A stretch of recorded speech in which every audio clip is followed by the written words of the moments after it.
আসসালামু আলাইকুম। আজকে একটু আলোচনা করে দিতে চাই আপনাদের জন্য যে দাঁত রোগে যেহেতু এখন আমাদের দেশে একটা মহামারী আকার ধারণ করেছে এবং বেশিরভাগ মানুষই দাঁত রোগে আক্রান্ত হয়ে যাচ্ছেন। তাহলে দাঁত রোগ হলে কি করা উচিত? প্রথম কাজ হচ্ছে দাঁত রোগ হলে একজন স্কিন স্পেশালিস্ট দেখাই নেবেন, সেটা সরকারি হাসপাতাল হোক বেসরকারি হোক, যেখানে আপনার সুবিধা। দুই হচ্ছে যে কোনো রকমের কোনো ইনজেকশন দিবেন না।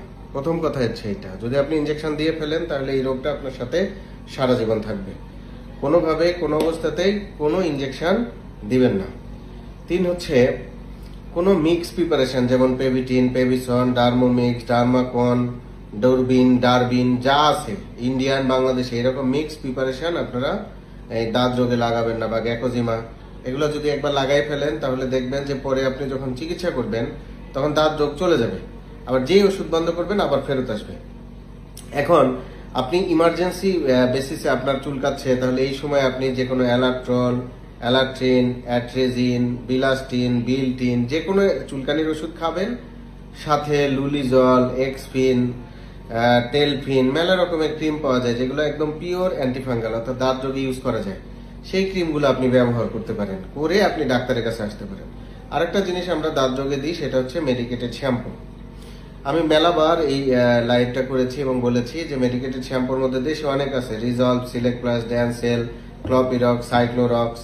বিদেশিগুলোর মধ্যে আমি যেমন কিটোনিক, স্যাবনিল, এম কিট, জিটি কিট, ফ্লায়ার জেড অনেক রকমের শ্যাম্পু প্রেসক্রাইব করি, যেগুলো আপনারা রেগুলার বেসিসে ইউজ করতে হবে, অর্থাৎ প্রতিদিন।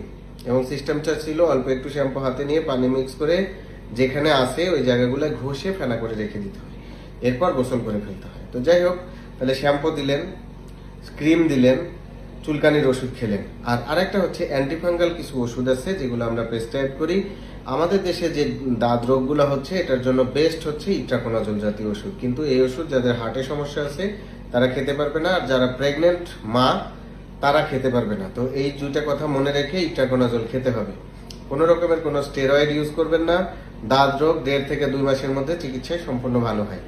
কাজেই নিজে নিজে ডাক্তারি না করে একটা স্কিন স্পেশালিস্ট দেখাই নেবেন, অথবা যেভাবে বললাম এভাবে ফলো করবেন। ভালো থাকবেন। আসসালামু আলাইকুম। যাদের মিলনের আগ্রহ কমে যাচ্ছে তাদের জন্য এই ভিডিওটা। ন্যাচারালি আপনার মিলনের আগ্রহ কিভাবে বাড়াবেন, শুধু 3-4টা ফল বা খাবারের কথা বলবো, এগুলো ডেইলি রাতে আপনাদের খেতে হবে। যেমন 1 গ্লাস দুধ, একটা ডিম সিদ্ধ, তারপর 2-3টা খেজুর এবং 4-5 টুকরা বাদাম। এটা আপনারা ডেইলি রাতে